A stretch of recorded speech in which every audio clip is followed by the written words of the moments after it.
Well, as luck would have it, this is the toughest run of the season for us. Not only are we playing PSG back-to-back in our Champions League semifinal, we got third place Monaco in Ligue 1. PSG is only 2 points behind us. If we stumble here, it's quite possible we could be out of the Champions League and lose first place in Ligue 1 in the space of 7 days. My name's FM19, and this is the Ritornu Gloria with SC Bastia, episode 128.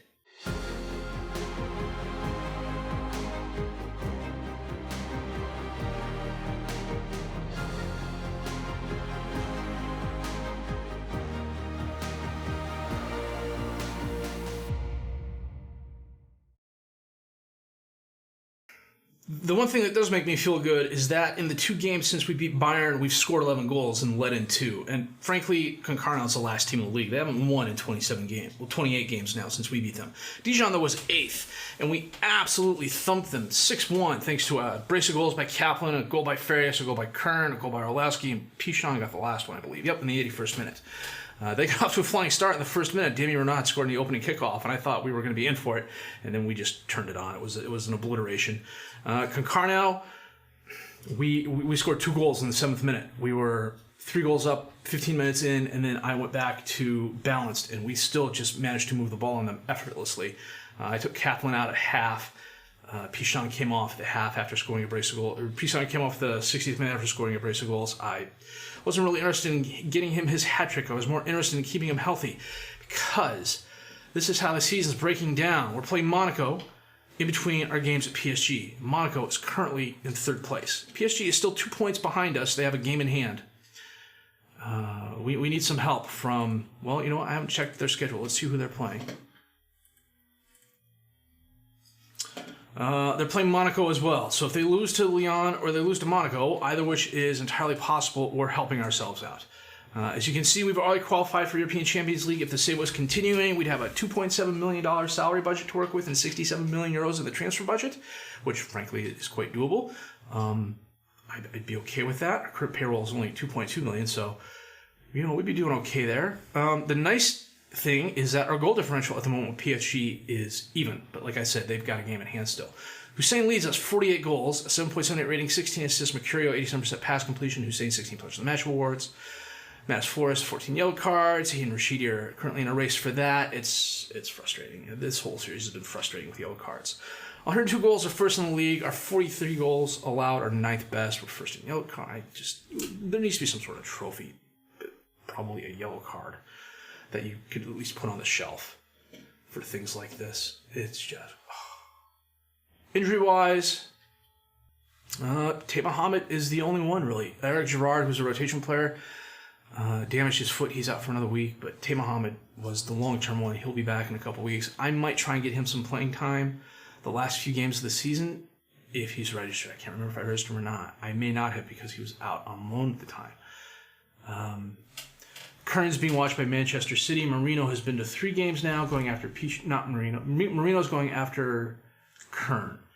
Pichon is really interested in going to Liverpool. Kaplan seems to be okay staying here. I've been praising him left and right, and every time the press asks about whether or not he wants to leave, I'm like, they love him here, why would he want to go? And I think that's really appealing to him. So it's going to be interesting. The plan is, like I said, we're going to play out to the end of the season, then I like to sim ahead 5 years just to see what my successor would do and how they'd do it. So I suspect my successor, whoever they may be, would have a fire sale and make a lot of money. So that said, I'm going to go through the mail here, and then we've got PSG away. No, PSG at home. We're playing them at home first. Yeah, we're playing them at home. Here in just a minute, the other Champions Cup semifinal, which I thought I mentioned, was Chelsea versus Madrid. So there's going to be a French football team in the final. That's a given. So I'm going to go through my mail, check my best 11, set the reserves. We're going to come back with our match against PSG in the Champions League semifinal in just a bit. Now we're playing our 4-2-4 this match. Kazan in goal, Roberto Valencia, Kern, Flores as the defensive back 4, Rashidi and Barreau as the midfielders, Gerardo and Farias as the attacking midfielders, Hussein and Bastion up top as the strikers. And the nice thing is, as you can see here, as I'm going through the team talk and whatnot, everybody is pretty match fit. We need a good result. We need a tie at a minimum And I think we should be able to do that. The one thing I discovered, at least in the games I've played French teams in, is PSG is always a good team. But they reach a point, Barrero, Gerardo, top of the box, no one in front of him, takes a shot off the post, follows up, kicked out of bounds. I'll finish my thought here after this. Farias, in-swinger, Cesar knocks it away. Rashidi steps in front of Bedoya. Flores has it, back to Rashidi. Oh, is Rashidi fouled? He was. Is this Farias? Yes, just outside the box. Curls it in. Bianchi stops it. Pichon's there. Bianchi, another nice stop. Anyhow, the one thing I've discovered about PSG, and I don't know if it's the same for anyone else who plays French football or sees this from PSG as well, is for the first 8 or 10 seasons in Ligue 1, Rashidi with a shot off the post. Good grief.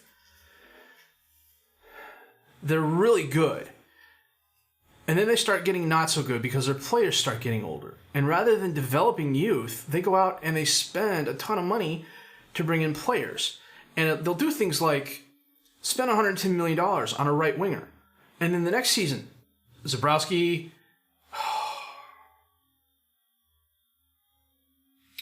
Vukamanovic with the goal. Anyhow, they'll go out and they'll spend $110 million on a right winger. And then the next season, they'll go out and spend another $100 million on another right winger. They don't develop, they buy. And sometimes the players they buy aren't as good as the players they've lost. In some cases, they are. Bianchi is a fabulous keeper. Ormus is a good center back. And so is De Ligt, who's still playing. But when De Ligt retires, they won't promote a youngster.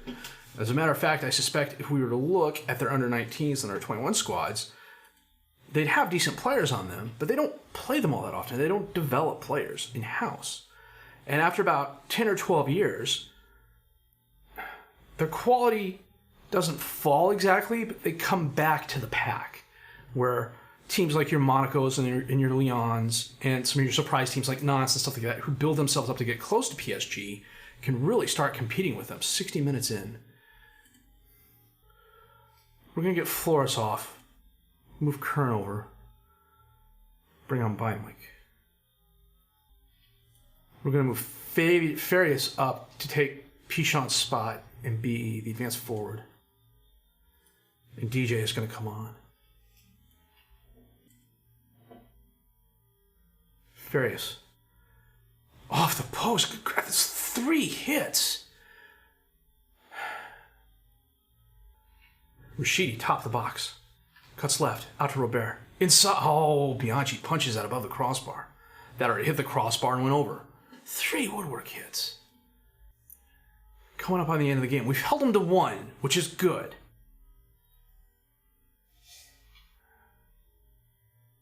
Only 2 minutes of extra time. Bianchi holding it up. Trying to run out the clock. Maya up to Shu. Over to Morelli. Dispossessed by Rashidi.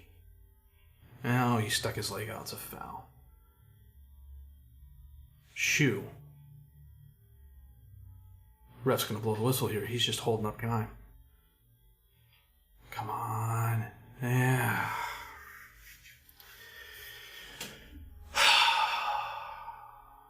Okay, we can get that back. We can. I'm going to save the game here. And while I'm saving, I'm going to go back to what I think about what's going on with PSG. So on a scale of 0 to 100, PSG at the start of the game is like a 90 or a 95.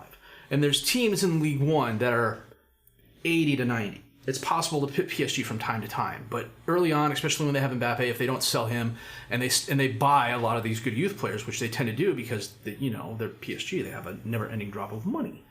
Or a never-ending pile of money, it seems. They'll go out and they'll buy players. They don't develop players, at least that I've seen. And you would think PSG would actually have a good youth development system, but then again, they have a country full of oil money. Why would they need to develop youth when they can just go out and buy it from other teams? And that's what they end up doing. But what happens is 10, 12 years down the road, when Mbappe's older, Cavani's retired, Neymar's left, et cetera, et cetera, et cetera, the players they brought in some cases, aren't as good as the players they're leaving behind, as the players they're replacing, I should say. They're bringing in a player who graded out at an 85 to replace a player who's 90. Now, that's still really good, but the difference is just enough that instead of being a 90 to a 95, now PSG is an 85 to a 90. And your teams like your Lyons and your Nantes and your Monacos, which are 80 to 90, and teams like Bastia, who build themselves up to be in that range too, can compete with them on a more regular basis. They're still a good squad. But, 5 years ago, they would have been beating us 5-0. We'll get the team reports on their under 21s and under 19s, and hopefully I can show you what I'm talking about. Then again, I could just be, blowing smoke.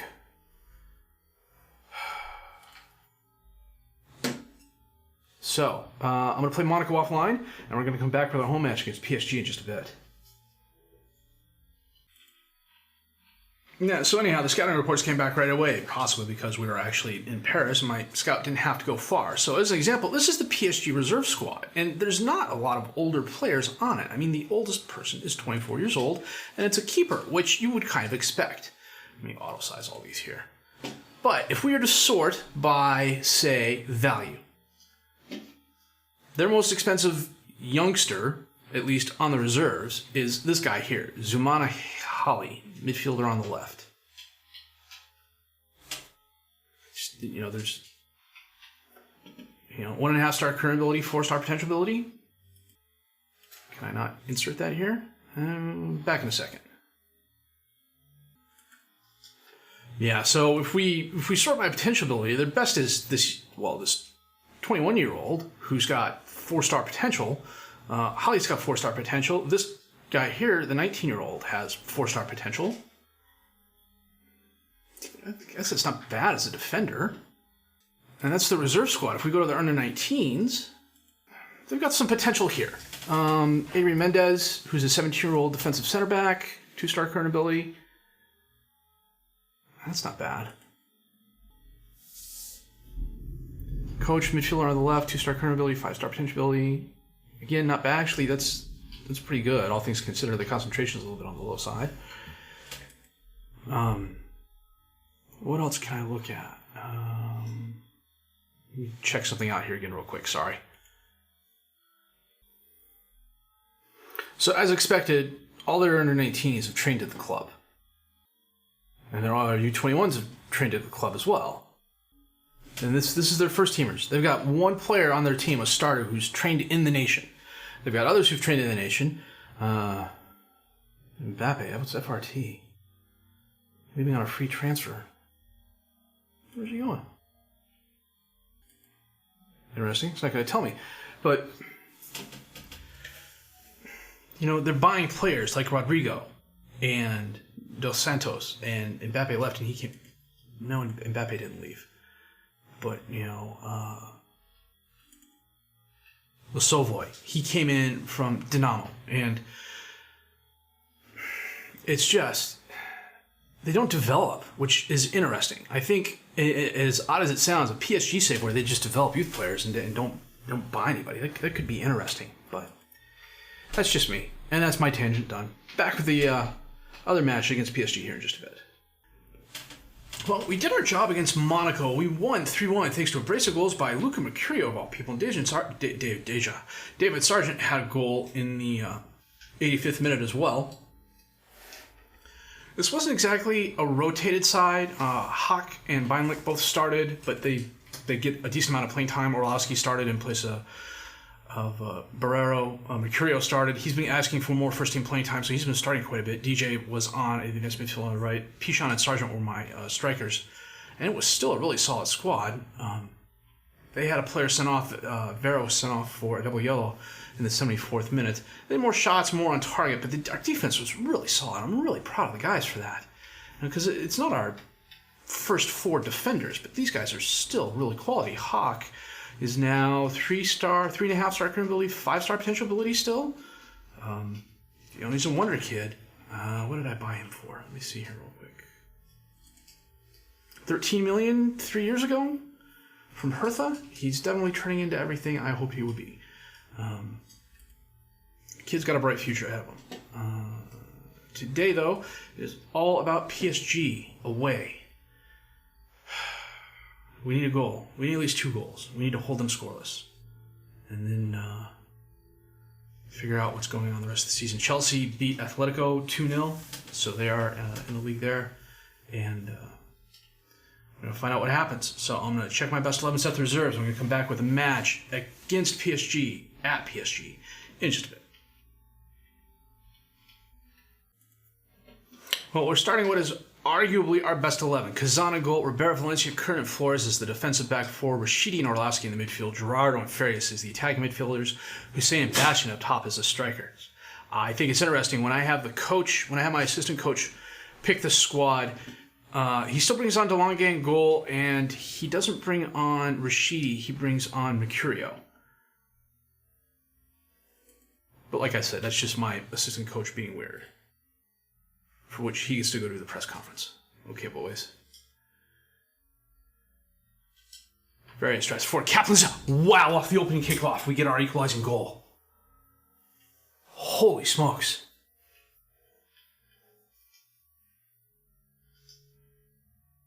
Oh, I got music for this. Oh, upheld, nice. I guess it was a question as to whether or not he was offsides. Robert on the throw-in to Rashidi. Out to Orlowski, top of the box. Holds it up, dispossessed by Cesar. Shu has it, driving forward. 4-on-3. Vukamanovic around Kazan, off the post and kicked out of bounds by Valencia. Wow, did we dodge a bullet there. Kazan just enough. Shu, corner kick in, knocked away, and they get their goal. No, they don't. Who scored?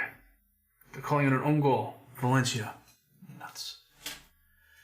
It's okay, guys. Kazan bombs it forward. Oramus steps in front of Kaplan, but it goes right to Farias. He crosses in. Kaplan's there. Oh, nice.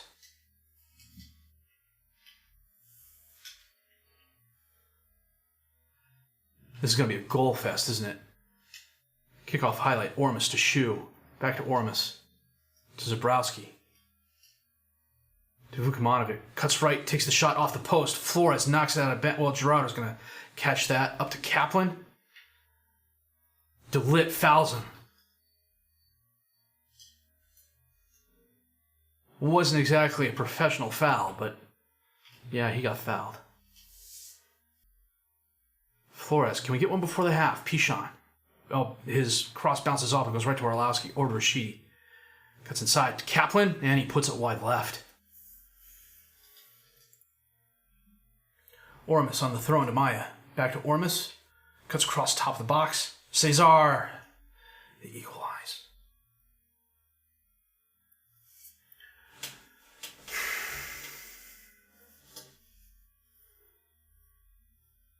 Prayer to Vukamanovic. To Shu. Out to Ormus. Vukamanovic, and it was a soft shot to Kazan. I think Vukamanovic didn't get the handle on it he wanted. Kazan, long pass. Pichon got behind the defenders, one-on-one. Right, Bianchi. Guys, come on. Kern with the ball.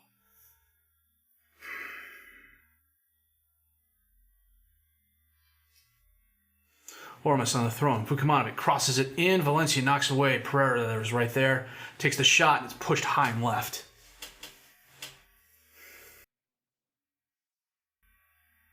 Okay, guys. Go out and get revenge. That really didn't quite work, but okay. Kind of worried about Valencia. Flores also isn't having the best game either. Ormus on the throw-in to Maya. Back to Ormus.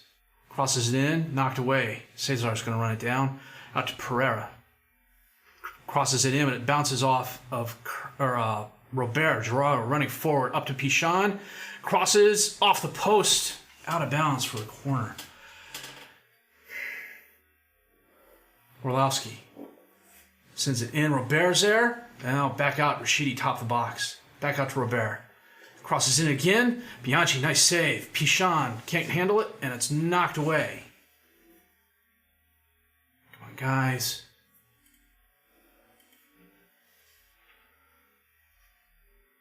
Robert. No, knocked away. We need a goal. Just one goal. Robert to Orlowski to Rashidi. Drives forward, long pass to Farias alone on the right, crosses it in. Bianchi steps in front of both Bastia and Hussein for the save. Maya, up to Shu. Over to Morelli. Taps up to Vukomanovic, gets behind the defenders off the crossbar. Okay, we're coming up on 60 minutes. We're going to make a couple changes here. Flores is not having the best game. Kern's going to move over. Hawk is going to come on and take his spot. Beinlich is going to come on for Valencia. Pichon's not having the best game either, but I'm going to hold off on bringing him on. Hawk. Up to Orlowski. To Rashidi. Out to Robert. Crosses it in. Pichon's there. Soft header right at Bianchi. Rolls it out to Shu. Over to Cesar. Out to Morelli. Long cross. Vukomanovic's there. No.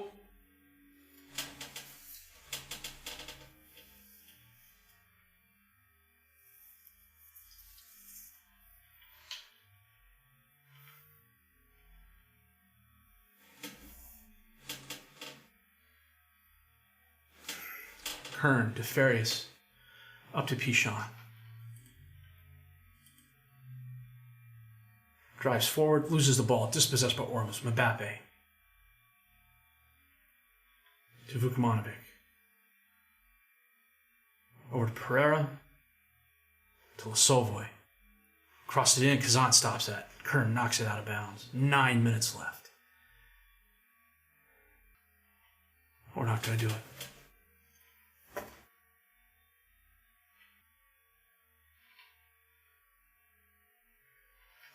Son of a gun.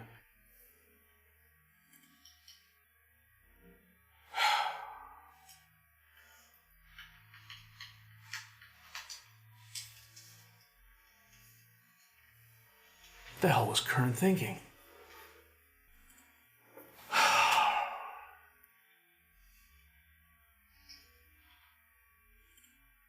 Back in a bit.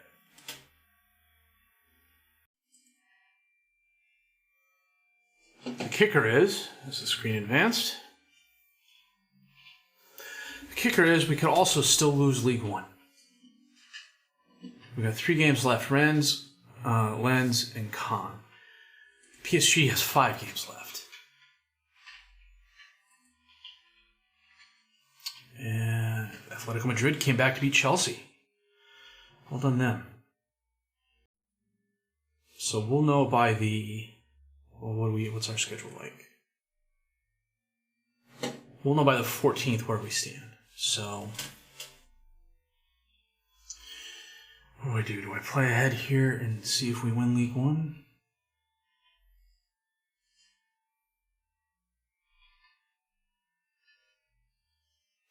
Yeah, I think I'm going to do that. Back in a bit.